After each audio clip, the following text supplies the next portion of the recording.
What's up, guys? Welcome back to Bible Fun with the Duns. Today we're in Ruth chapter 3. Let's get started. I just broke a Lego family. They'll be okay.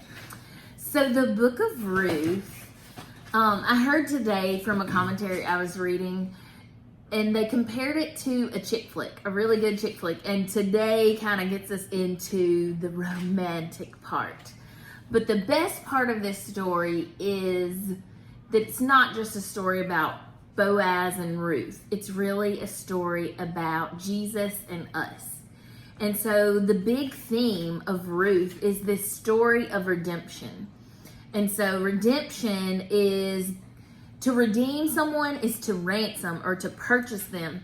Like in the Bible, people used redeeming others. They would maybe purchase a slave to give them freedom, or maybe take something or someone that is trapped and set it free, or take something worthless and restore its value. So that is what redemption is, to redeem it. And in this story of Ruth, that's what we're seeing. Ruth and Naomi are refugees. They are fleeing for a reason. In this case, it was the first time they fled, it was because of a famine. And then the second time they fled, it was because of, I guess, poverty, really, the death of their husbands, and they had no way to earn money. And so they are also refugees. And so in this story, we see that Naomi is urging Ruth to go find a husband. This is the way to survive in this culture. And Naomi knows she's a little bit on the outside of this situation, and she knows that Boaz, this interaction that we saw yesterday in chapter 2, that it's not an accident, that God is in charge of this, he's ordained it. And so Naomi is giving Ruth some good advice on how to get a husband, I guess.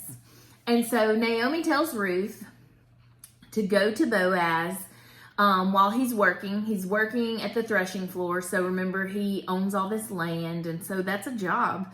And he's out there working. She's like, wait for the right time, wait till he's done eating and he gets tired, and he lays down, and go uncover his feet and lay at his feet. And then when he wakes up, tell him, you need him to redeem you. You need him basically to marry you and care for you.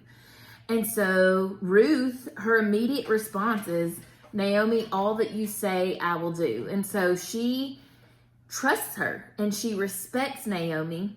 And so Ruth does everything that Naomi says, and she's laying there. She uncovers Boaz's feet, and it cracks me up because I see it as a movie in my head. He wakes up and there's this girl at his feet, and he's like, oh, what?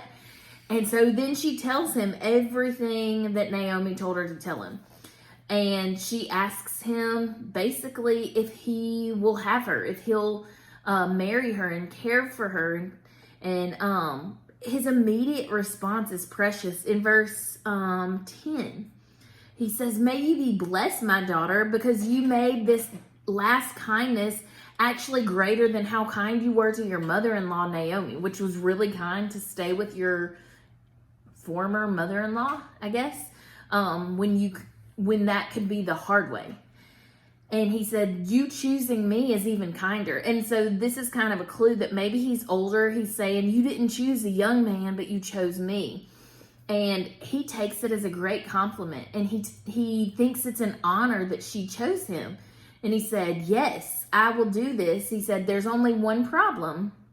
There is someone closer in relationship, in family kinship than I. And so I need to check with him first to see if he will marry you. And if he will, then he gets the first, he gets dibs basically.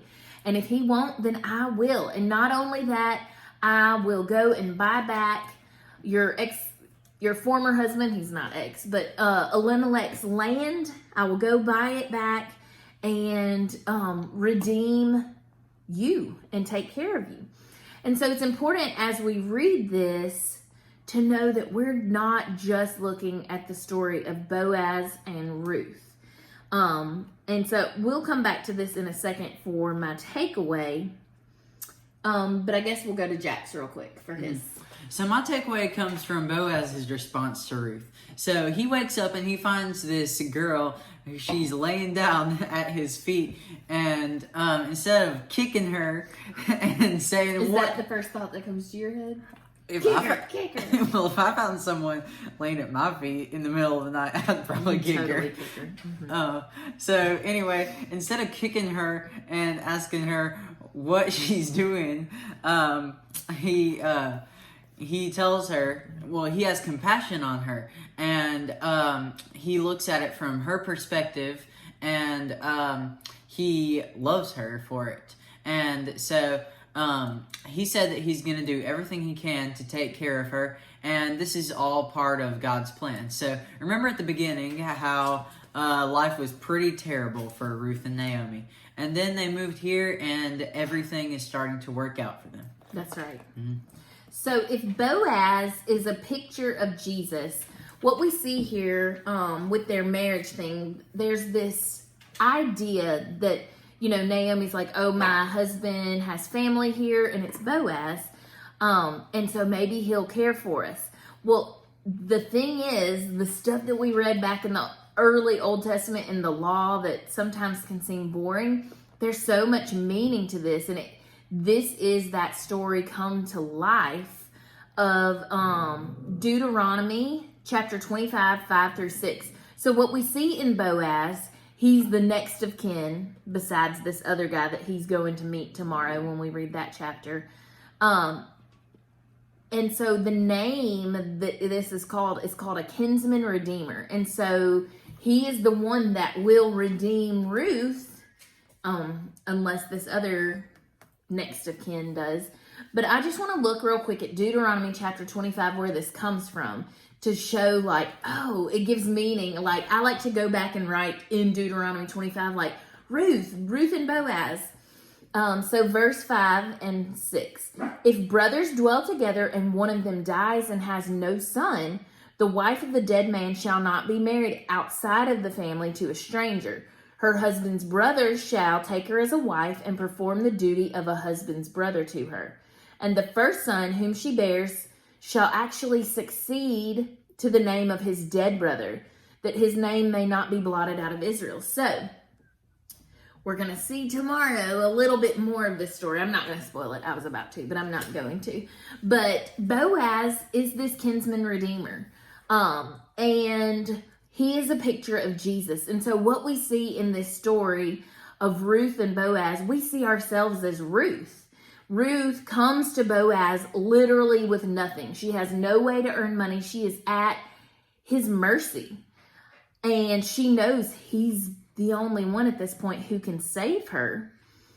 And the same is for us. The same goes for us with Jesus. With Jesus, all of us must come to Jesus with nothing. We have nothing that we could offer him or give him. And we have to believe that he is the only one who can save us. And he is the only way for everyone that is good and right and lasting. And so that's my takeaway today. This is the way Ruth is just emptied out, poured out. She has nothing left. Is the way we all come to Jesus. All we can do is run to him, and he does all the work for us. And we see that in the story of Ruth and Boaz. And as I was saying, that Ruth is the story of redemption. Yes, we can give you definition after definition of redemption, but God's meaning of redemption is best explained and defined through a story. And so we will finish that story tomorrow. And I love this chick flick, I guess, that we're reading. Sorry, guys.